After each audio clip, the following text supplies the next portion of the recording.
Hello friends, welcome back to our channel. అసలు ఎవరు చెప్పారండి భారతదేశంలో ఏమీ లేవని? మన భారతదేశం వింతలు విడ్డూరాలకు పుట్టినిల్లు. ఇక్కడ లెక్కకు మించిన వింతలు అద్భుతాలు ఉన్నాయి. మరి అలాంటి అద్భుతాలలో ఒకటి అరుణాచలం మరియు నందీశ్వరుడు. పంచభూతాలు అంటే మీకు తెలిసిందేగా, గాలి, నీరు, అగ్ని, భూమి మరియు ఆకాశం.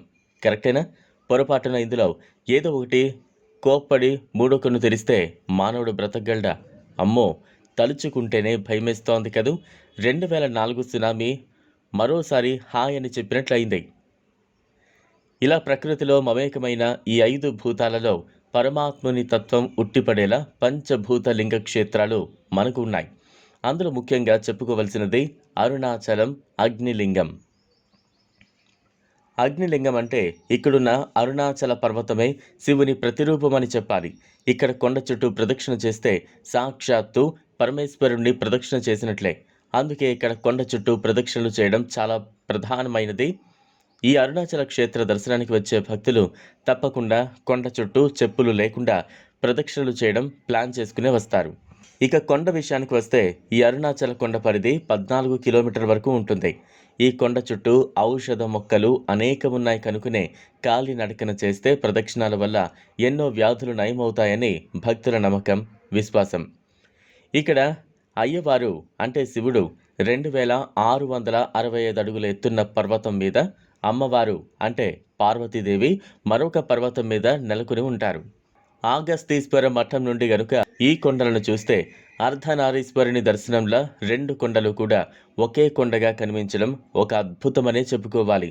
పర్వతమే శివుడు అనుకుంటే మరి శివుని వాహనం నంది ఎలా ఉండాలి? పక్కనే మరో కొండై ఉండాలి, అవునా? ఖచ్చితంగా ఇక్కడ అలాంటి సన్నివేశమే కనిపిస్తుంది. మామూలుగా నందీశ్వరుణ్ణి చూడాలంటే దగ్గరికి వెళితే ముఖ దర్శన భాగ్యం కలుగుతుంది. కానీ ఇక్కడ ప్రత్యేకత ఏంటంటే మీరు ఆ కొండను నానా ప్రయాసలు పడి ఎక్కితే అక్కడ నంది కనబడదు. కేవలం ఒక ప్రదేశం నుంచి మాత్రమే నందిని చూసే భాగ్యం కలుగుతుంది. ఎంత విచిత్రమో కదూ. అరుణాచలేశ్వరం ఆలయం 4 ముఖద్వారపు గోపురాలతో అందంగా నిర్మించబడింది.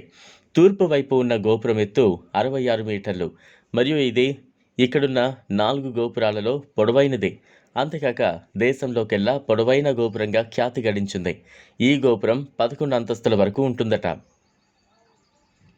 కేరళ, కర్ణాటక మరియు తమిళనాడులో విస్తరించిన పశ్చిమ కనుమలలో అన్నామలై కొండలు ఉన్నాయి. అన్న అంటే ఏనుగు అని, మలై అంటే కొండ అని అర్థం. ఒక్క మాటలో చెప్పాలంటే ఏనుగు కొండ అని అర్థం. ఇక్కడ ఉన్న వన్యమృగ సంపద అపారం. ఇంత అద్భుతమైన ఆలయాన్ని మీరు కూడా ఓసారి దర్శించుకోండి. ఒక గొప్ప అనుభూతిని పొందుతారు. ఈ వీడియో మీకు నచ్చినట్లయితే లైక్ చేయండి, షేర్ చేయండి, ఛానల్ను సబ్స్క్రైబ్ చేసుకోండి. Thanks for watching.